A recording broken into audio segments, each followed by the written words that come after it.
When I was young, I didn't really know what I was going to do when I got older. People kept asking me, but then eventually I thought that the idea of inventing things would be really cool. And the reason I thought that was because I read a quote from Arthur C. Clarke, which said that a sufficiently advanced technology is indistinguishable from magic, and that's really true. If you go back, say 300 years, the things that we take for granted today you'd be burned at the stake for. Being able to fly, being able to see over long distances, being able to communicate, and having access to all the world's information instantly from almost anywhere on the earth.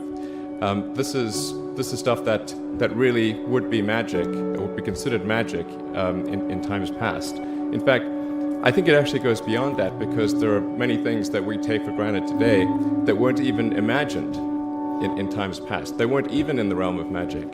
So it actually goes beyond that. So I thought, well, if I can do some of those things, basically if I can advance technology, then that's like magic, and that would be really cool. And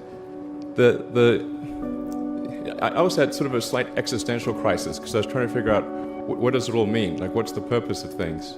And I came to the conclusion that if we can advance the knowledge of the world, if we can do things that expand the scope and scale of consciousness, then we're better able to ask the right questions and become more enlightened, and that's really the only way forward.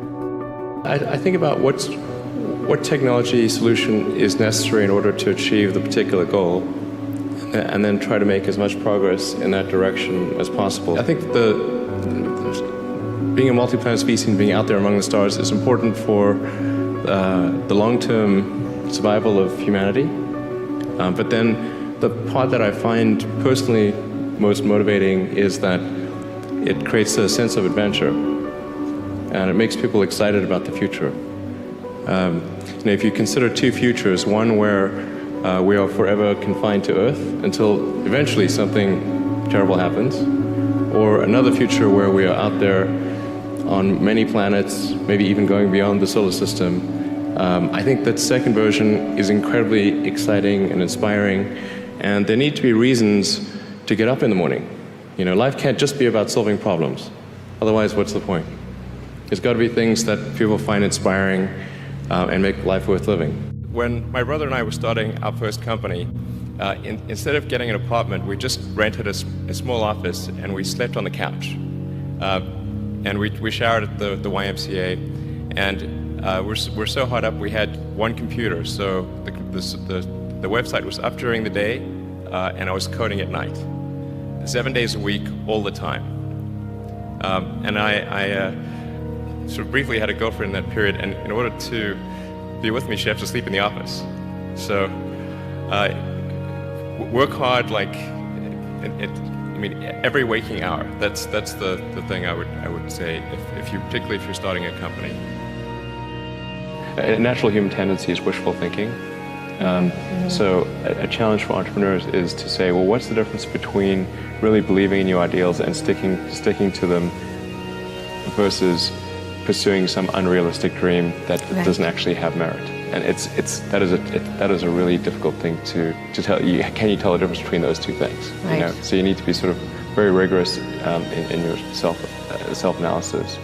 I think certainly extremely tenacious, and then just work like hell. I mean, you just have to put in 80 to 100 hour weeks every week. All those things improve the odds of success. Or how do you think about making a decision when everyone tells you this is a crazy idea? Or where do you get the internal strength to do that? Well, first of all, I'd say I actually think I feel fear quite strongly. So it's not as though I just have the absence of fear. I feel it quite strongly. But there are just times when something is important enough, you believe in it enough, that you do it in spite of fear. People shouldn't think, well, I feel fear about this, and therefore I shouldn't do it. It's normal to feel fear. So you just feel it and let the importance of it drive you to do it anyway? If you just accept the probabilities, then that diminishes fear. drive overrides fear. It's about believing in the future and thinking that the future will be better than the past. And I can't think of anything more exciting than going out there and being among the stars.